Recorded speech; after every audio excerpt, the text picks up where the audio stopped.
Botoligans, welcome back to Bola Toto Weekly. As usual, kita punya The Mighty Pangeran Siahaan, kita punya Bola Toto's favorite pandit, Rana, and kita punya hari ini seorang penulis, seorang pandit yang jam terbangnya sudah tidak perlu lagi diragukan, Hedi.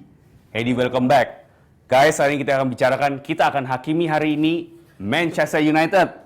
We gonna start sama Pangeran. Pangeran, what happened? Shit happens, man. And tadi malam that shit names Manchester United. Oke. Mainnya jelek banget. Gue nggak tahu. Jadi kalau tim kalah tuh biasanya kan selalu ada. Kalau fans tuh selalu punya cara untuk ngeles kan. Pakai alasannya. Do we have one now? Iya, entah wasitnya nggak adil atau nggak hoki gitu kan. Tapi semalam tuh bener-bener nggak ada. We have nothing. Nggak ada ruang untuk membela diri. Bener-bener shit aja mainnya bener-bener katro. Itu dari awal sampai akhir bener-bener sampah. Oke. Babak pertama bener-bener I think nggak ada shot on goal. Babak pertama nggak ada shot on target, baru menit ke 60-an baru ada satu. Oke, so we did have a shot on target. Yes, ada akhirnya. Oke, akhirnya. Tapi secara salam kalau dari 1 sampai 9 poin United itu 3 sih kalau gue. Oh wow, you very generous. 3? Jelek banget. Really? Yes. Very generous will be giving 3. Was very nice. Okay. Hedi?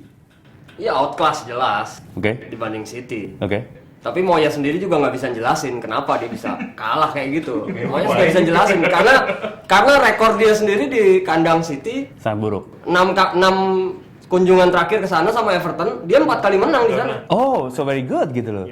Soalnya possible kemarin. Makanya dia nggak pernah bisa. Jadi waktu jumpa pers ditanyain wartawan dia nggak bisa jelasin. Really? Dia harus jelasin at all gitu loh.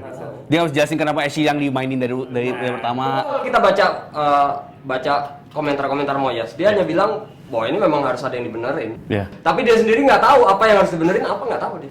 Oke. Rana, what do you think? Ya mungkin soal jeleknya United nanti Pange yang akan lebih menambahkan. I don't wanna add to your misery ya. Tapi yang menarik adalah di babak pertama, gue sebentar lagi nonton, gue liat stats ya. MU walaupun main dengan 12 pemain, kalah ball possession 33% lawan 67. MU main pakai 12 pemain. Oh, usah gue sebut pemain ke-12 siapa? Bukan fans yang jelas ya.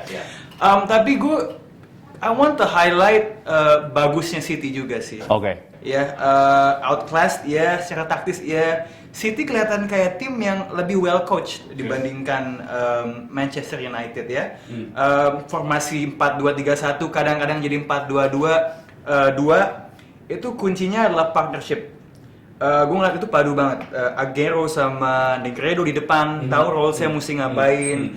Paling impresif sebenarnya Kolarov sama Nasri di flank sebelah kiri. Walaupun itu dibantu juga dengan Valencia yang kayaknya lupa tracking back gimana. Tadi sempat dibilang soal Moyes nggak bisa ngejelasin. Gue yakin Moyes yakin ketika dia naruh Valencia, Valencia would have done that job. Karena last season ketika City lawan MU, he was really good attacking forward. Ketika itu MU menang 3-2 kalau nggak salah.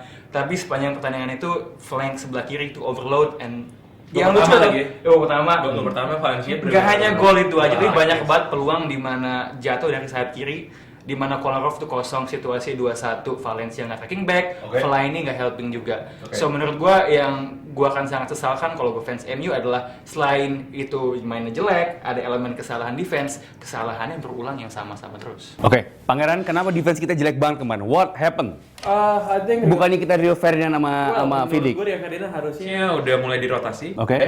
Johnny Evans belum main sama sekali. Why? Musim ini. Johnny Evans musim lalu mungkin salah satu back United yang paling konsisten, walaupun gue tahu banyak juga fans yang gak suka sama dia, tapi menurut gue dia konsisten gitu.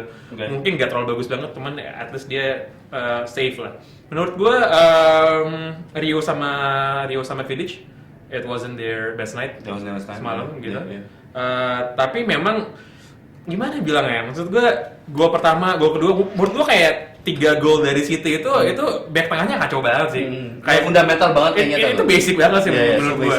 Terlepas dari 2 flank di kanan kiri itu selalu tembus terus kan, dan menurut gue Valencia setelah match yang impresif pas lawan Leverkusen ternyata cuma false down doang, ternyata nggak berlanjut gitu baik secara ofensif maupun secara defensif gitu. Dan juga Fellaini menurut gue kalau sebelum pertandingan katanya dia mau diadu sama Yaya Toure lebih dominan mana, menurut gue Yaya Toure sih jauh sih menurut gue. He's a monster last night. Iya, dan Fellaini menurut gue so far belum ada penampilan dia yang impresif sih. Ya, nothing good ya. Buat United. Justru malah setelah Tom Cleverley masuk, Exactly. malah Flow-nya lebih dapat ya? Iya. Gitu. Jadi menurut gue ya, masih jauh dari sempurna sih. Si David Moyes masih belum PR banget. Oke, Mas Edi, what do you think about David Moyes dan Man United? Apakah David Moyes cukup untuk Man United so far? Apa penilaian selama ini? Kita akan sulit kalau menilai ini awal musim gitu. Yes, benar. Kita perlu refer back gitu kalau SAF dulu pertama kalinya dia butuh 7 tahun untuk juara IPL. 7 years. 4 tahun FA. Eva. Gitu kan.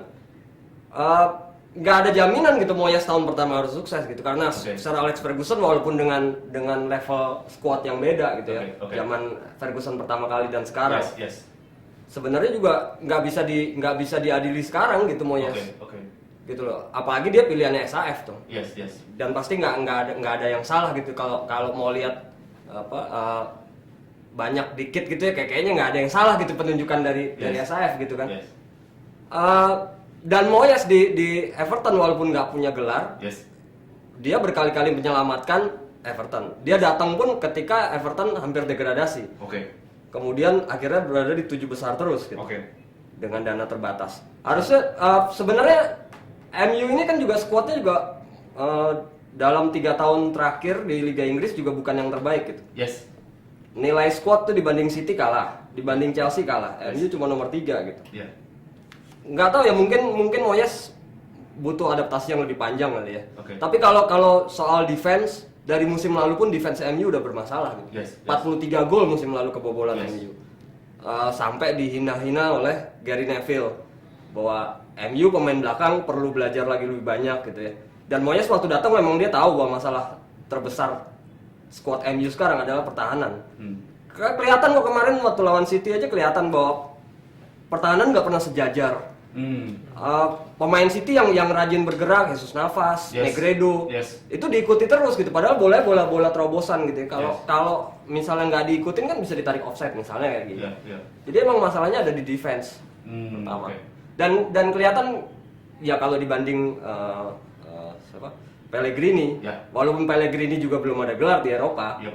tapi paling nggak tuh ya jam terbang pasti beda kan. Ya. Moyes pasti outclass lah dibanding Pellegrini untuk sementara ini. Yes. Yang kelihatan sih di lapangan kemarin kelihatan bener Moyes nggak punya anti taktik.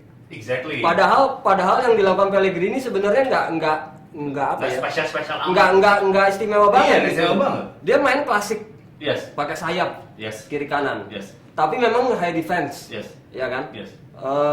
Dia cuma nyisain 2 pemain center back di lapangan sendiri. Iya. Sementara Kolarov dan di kanan Zabaleta terus vice versa. Ya. Kolarov lebih banyak di lapangan MU malah. Yeah. Zabaleta aja yang di kanan sini. Yeah. Selebihnya tuh pemain memang dan Moyes nggak punya jalan keluar. Exactly. I didn't see kemarin Moyes. Kalau dulu Fergie walaupun kalah lawan City kita berkalah berapa? 6-1 ya. Tapi pas menit 80-70 Fergie mengganti pemain, tiba-tiba ini bisa menyerang lagi gitu ya. Walaupun kalah, hasilnya tetap kalah. Tapi jangan lupa juga gitu bahwa sekarang jadi kalau sebuah tim kan nggak cuma pelatih. Ya. Staff pelatih juga penting. Sekarang staff pelatihnya pun MU rookie semua. Iya benar. New people ya. Itu kan New guys. Ya pasti berpengaruh juga lah terhadap Moyes. Why did they change juga staff pelatihnya? Kalau kayak gitu sih sebuah praktek yang umum sih. Kalau si manajernya cabut, Oh, tim biasanya suksesnya. orang yang baru MU manajer memang baru. memulai babak baru. Oh, babak baru. Memulai babak baru. Oke. Kalau gue sebenarnya yang gue aneh adalah si David Moyes ini kan pelatih yang reaktif sebenarnya dia kan tergantung lawan yang ngapain dia akan bikin kayak tadi dibilang sama saya dia akan bikin counter taktiknya. Oke. Memang nggak ada sama sekali yang dibikin sama David Moyes dan Exactly. itu against gayanya dia. Really? Sebenarnya iya. Kalau menurut gue ini persis banget kayak orang gitu, kayak apa ya? Kayak kucing buta gitu ya, yang mau masuk ke pintu tapi pintunya dia cuma nabrak tembok doang tapi terus-terusannya nabrak tembok terus gitu kan. Serangannya Jadi agak keras kepala gak? iya, borderan antara keras kepala sama tolol sih. Iya kan? Sebenarnya sih kalau Iya kan? Ya, menurut gue. secara taktik sebenarnya Moyes bagus ya. Dia salah satu yang banyak dipuji di IPL kan, Ya. pelatih muda. Pas di Everton. Tapi pas di Everton. Pas di Everton. Tapi masalahnya dia memang lagi transisi sekarang di Oke. MU. Ya. Ya mungkin akan berkorban terhadap prestasi MU tapi Ya. dia harus transisi karena MU sekarang main Eropa daratan. Dia di Everton lebih nafasnya nafas kick and rush. Walaupun bolanya juga nggak bola-bola atas Yes, banget sih yes, gitu. yes, benar. Jadi di MU dia nggak bisa main itu dan dia harus ya seperti Giggs bilang bahwa Moyes memang membawa filosofi taktik yang baru dan mungkin kayaknya sih itu belum benar-benar Belum jalan ya. Not yet gitu ya. Oke, tunggu dulu. Putri Legends kita akan bicarain soal Manchester United Part 2, so stay tune.